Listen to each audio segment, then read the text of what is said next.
Halo, apa kabar? Selamat datang kembali. Gini deh, kalau ditanya, hampir semua dari kita pasti pengennya umur panjang, ya kan? Tapi, coba deh kita pikir-pikir lagi. Pernah nggak sih kita berhenti sejenak dan nanya, apa sih yang sebetulnya bikin hidup itu jadi berarti? Nah, hari ini kita bakal coba kupas lebih dalam soal itu, bukan cuma soal hitungan tahun aja. Oke, langsung aja kita ke pertanyaan utamanya. Apa benar umur yang lebih panjang itu otomatis berarti hidup yang lebih baik, lebih berarti gitu? Nah, ini nih jantung dari pembahasan kita kali ini. Oke, kita mulai dari dasarnya dulu ya. Dalam tradisi Islam, punya umur panjang itu emang dianggap anugerah, sebuah hal yang baik. Tapi, ada tapinya. Ada satu syarat krusial yang nempel di situ. Dan syarat ini, wah, bisa mengubah segalanya. Nah, ini dia kuncinya. Hadis ini jelas banget bilang kalau umur panjang itu jadi sesuatu yang baik, hanya kalau diisi dengan perbuatan yang baik juga. Jadi, panjangnya umur itu lebih kayak kesempatan ya, bukan tujuan akhirnya. Dan di sini nih, perbedaannya jadi kelihatan banget, kayak siang sama malam. Di satu sisi, umur panjang itu ibarat ladang subur buat kita nanam kebaikan sebanyak-banyaknya.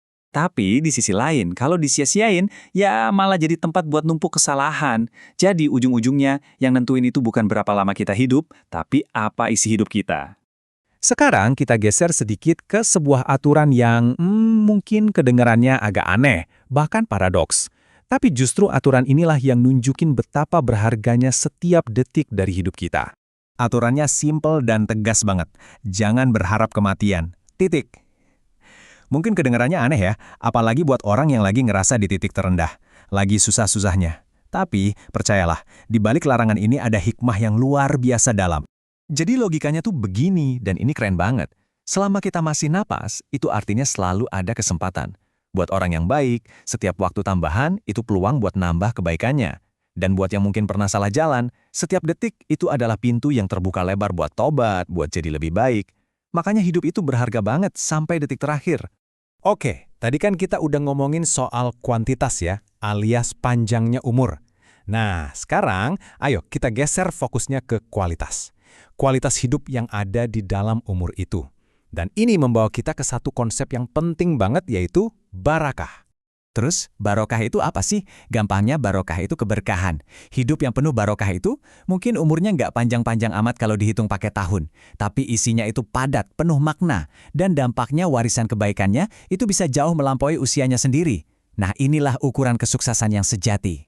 Dan konsep barakah ini bukan cuma teori ngawang-ngawang loh, sejarah itu penuh dengan contoh nyata, tokoh-tokoh yang hidupnya singkat tapi jadi bukti paling kuat dari konsep ini. Penasaran kan? Yuk kita lihat beberapa contohnya. Kita mulai dari Imam Asy-Syafi'i.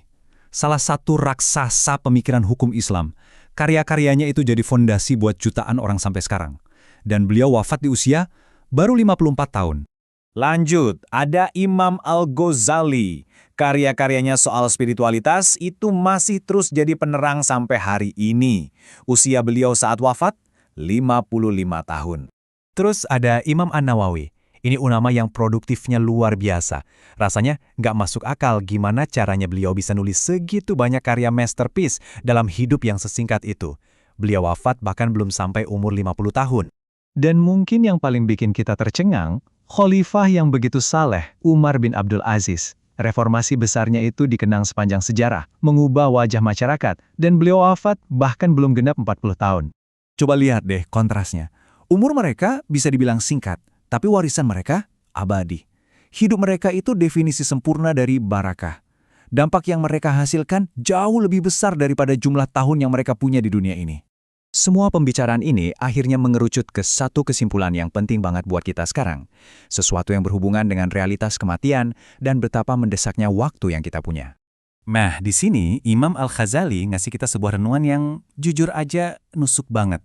Kita kan sering mikir ya, kalau akhir hidup itu datangnya pelan-pelan, ada tanda-tandanya dulu. Tapi, kata beliau, kenyataannya akhir itu bisa terasa sangat tiba-tiba.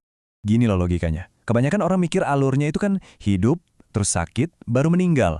Tapi Imam Al-Ghazali ngasih lihat sisi lain. Walaupun kematiannya nggak mendadak, penyakit terakhir yang bikin kita wafat itu bisa datang tiba-tiba. Nggak ada peringatan. Dan saat itu terjadi, kita mungkin udah nggak punya tenaga lagi buat ngelakuin semua kebaikan yang selama ini kita tunda-tunda. Jadi, ya ujung-ujungnya rasanya tetap aja mendadak kan? Jadi pertanyaan terakhir ini buat kita semua renungkan.